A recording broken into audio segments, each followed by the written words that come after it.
Busy week para sa armies dahil nalalapit na ang makasaysayang concert ng global sensation na BTS. Sana all makakanood ng live, gaya ng isang Pinoy Army na nakausap ng News 5. Nasa frontline ng balitang yan, si Von Belenario. 2 araw na lang, the ultimate BTS comeback na. At hindi lang basta comeback, kundi comeback concert ito after 4 years. Gaganapin yan sa makasaysayang Gwanghwamun Square sa Seoul, South Korea. Kaya ang mga ARMY, ang fandom ng grupo, todo prepare na. Isa nga riyan ang Pinoy ARMY na si Colleen Rojas. Para sa BTS Comeback Live Arirang Concert, ni-ready na nga ni Colleen ang kanyang purple suitcase for the BTS merchandise. Ang kanyang hobby jacket, BT21 Collection, Army Bomb o ang BTS Lightstick with cover, at iba pang merch ng Global Superstar Group. Nag-ready ako ng headband kasi limited lang po yung pwedeng dalhin. Ngayon, yung release nila ng mga photos sa Netflix, ito po, pinagawa natin siya. So ito po yung dadalhin natin. And syempre, nag-ready din po ako itong Army Bomb natin. Tapos may mga OOTD po tayo, may mga damit tayong tinala. O diba? Super complete ni Colleen.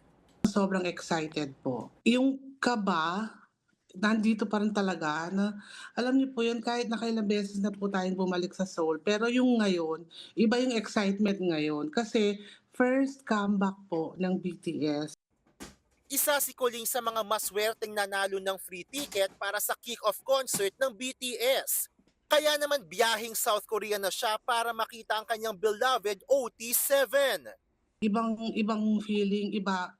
Parang, alam niyo po yun, as a fan girl of BTS po, yung feeling po na, yung may iyak ka na, at last, makikita mo sila, totoo na, nalalabas sila, meron silang album, may comeback sila.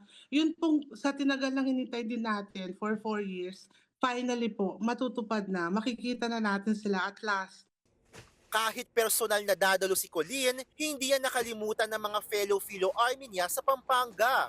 Kaya naman nag-organize din siya ng watch party sa kanilang cafe na hango rin sa BTS ang tema. O diba? True Army dahil may camaraderie. Bukod kay Colleen, may mga naghahanda na rin ng watch party sa iba't ibang lugar sa bansa. Mapapanood ang BTS The Comeback Arirang Concert sa Netflix. Meron ding inilagay na mga photo booth pop-up ang streaming platform sa iba't ibang lugar para ma-enjoy ng mga BTS Army. Bago ang mga highly anticipated concert, ilalabas na bukas ang Arirang album ng grupo. Mapapanood naman sa March 27 ang BTS The Return documentary sa Netflix. Nagbabalita mula sa Frontline, Von Belenario, News 5. Mga kapatid, Jervy Wrightson po, eto na nga. Para sa latest showbiz news at iba pang K-alaman, mag-follow at mag-subscribe na sa social media pages ng News 5.